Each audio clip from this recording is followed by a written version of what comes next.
Hi, welcome to Common Sense Keto. That's Common Sense with a K.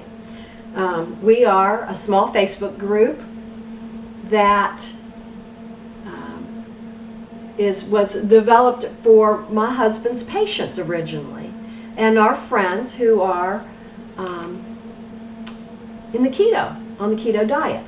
He likes to use keto for his patients. He is the other half of Common Sense Keto, and you'll see him in some videos. He's running the camera today.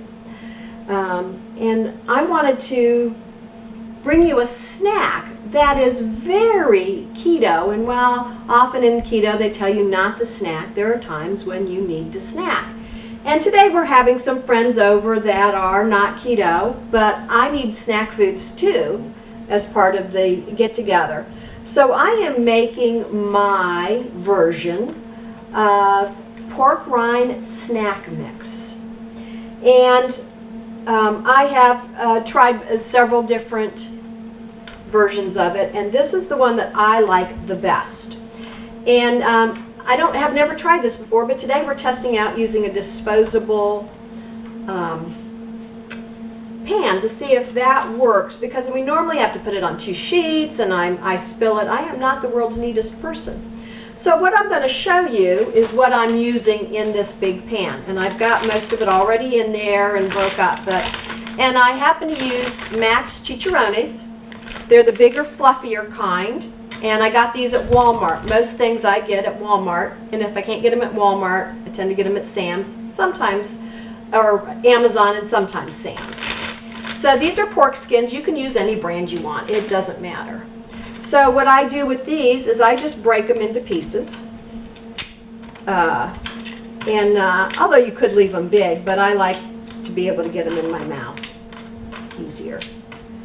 And the other thing I'm using is now this happens to be pork cracklings, and it gives you a different texture, and that's the fun part. Much like Chex Mix that has different flavors and different textures, you're going to want this. Now you don't have to. You can just buy several cheap bags from the grocery store or your local gas station and make it. But these happen to be red pepper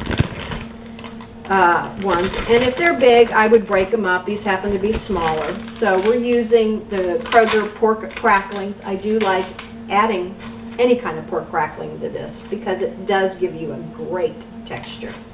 Now sometimes we've added peanuts. We'll add a cup of peanuts to this. Today we're not, because we're not sure if anybody that's coming has a peanut allergy. So we're trying to be careful of that. And in this pot right here I have 1 stick of butter, and I'll put in the show notes the recipe that I have developed. This suits my taste. You may want more or less of an ingredient, and that's fine. You don't have to use this much. Just cut down on the butter or cut down on it. You can use more. It's very flexible. Make recipes your own. Sometimes I give a recipe and it's just a base, and from there you can do what you like. So to this container I am going to add 3 tablespoons of Lea & Perrins Worcestershire sauce. Can't live without it. And yes, there are some carbs in Worcestershire sauce, but 3 tablespoons for all of this is not a lot. So I'm just going to stir that around. Now for my dry ingredients, I'm going to use 1 teaspoon of garlic powder, and this I got at Sam's Club. Any garlic powder. This happens to be a fine one. There are coarser granulated ones, but I think the fine works really good for the pork rind mix, aka Chex Mix, faux Chex Mix. Now for this I'm going to also use a 1/2 teaspoon of onion powder. Now here's an ingredient I want to talk to you about, and this is Redmond's Real Salt Organic Seasoned Salt, and it's much like Lowry's. I love Lowry's. Lowry's has some ingredients that I don't feel I would prefer not to put in my diet. I have used Lowry's. It just has some sugar in it. But it's up to you whether you use Lowry's or not. We could put a link in the show notes if we can find one for their organic seasoned salt. And I make this as so often, I buy it in the huge ones. And I have also bought it from Redmond's. And that is the salt we use is Redmond's Real Salt on our table. It's comes from a mine. Redmond's Real Salt comes from a mine in Utah, so it's a U.S. product. And it's pretty good. And it's got a lot of natural organic minerals and things in it. So I'm just going to give a nice rounded teaspoon of Redmond's. I think when I use Redmond's, I need less of it than if I use Lowry's. I need to use more when I use Lowry's, just as an FYI. Now, I'm just going to mix all this up with my fingers here. Just stir it up till it's all combined. And then I'm just going to, just like you make Chex Mix at home, I'm going to pour a little bit of the butter over it. And then I'm going to sprinkle a little bit of the seasoning mix over it. And I think this works better than the big bowl that I've been using. Although I still make a mess and it's noisy. But as you can see, we're just mixing it up. And then what we're going to do is after it's all mixed, all buttered, all mixed up, is we're going to bake it about 20 minutes at 300. This does burn, so you've got to be careful. And then, so what we're going to do at 10 minutes, I'm going to bake it about 10 minutes. Then I'm going to stir it, and then I'm going to bake it another 10 minutes. And generally, that's enough time for me. Your oven and your mileage may vary, and that's perfectly fine. I'll hear people or see people write comments that I did it exactly as you said, but it burnt. Well, maybe your oven's hotter, or your pan is different. So use common sense, which is how we come up with our common sense keto idea. Was use some common sense when you're cooking. Don't just take my word for it. You know your oven, or hopefully you know your oven. And if it runs cooler or hotter, then, adjust accordingly.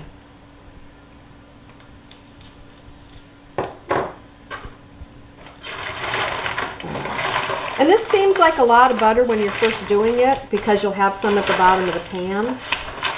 But it really does help. And you really want that fat. And butter's a good fat for you. I know people are still so used to low fat, low cal, that they have a problem with this, using this kind of much fat. We've been using butter from animals, whether it's goat, camel, or sheep. Yes, we've made, mankind has made butter from all of those things. Cow butter has come much later. We've been using it for a long time, and we did well. Matter of fact, we weren't dying of heart disease until they told us in the 60s not to use butter anymore. And then it was amazing how our heart disease started going up. So, the good thing is this is essentially almost no carb. Just a little bit from the Worcestershire sauce.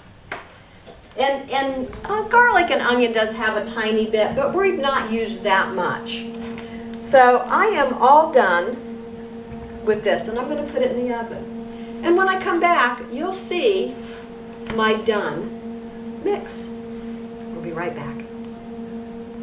Hi, we're back. I have finished toasting my pork rind snack mix. And I'm just giving it a final stir. And I left it in just a couple extra minutes. I ended up toasting this about 23 minutes. It doesn't take terribly long. It takes less time if I have it more spread out on a tray, but I spilled less this time. So it's still real hot, and it's a little bit browner, as you can see, and it'll get crisper and as it cools, and it keeps well in a Ziploc bag, and that's how I store it. My daughter stops by the house on her way to work. She works nights as a nurse, and she'll grab some of this to snack at work. And I think it's pretty tasty. Why don't you, cameraman, Dr. John, come over and give it a taste. And then you can see if you haven't caught him before in other videos or in the group. Looking forward to this all day. Take a snack, take a bite. It's hot, so be careful. Good. It's crunchy, so it gives you that crunch. So the different textures. The smaller ones are harder and crunchier, and the bigger ones are fluffier and lighter, but they're all still good. So I will put this in the show notes, the recipe, and stay keto.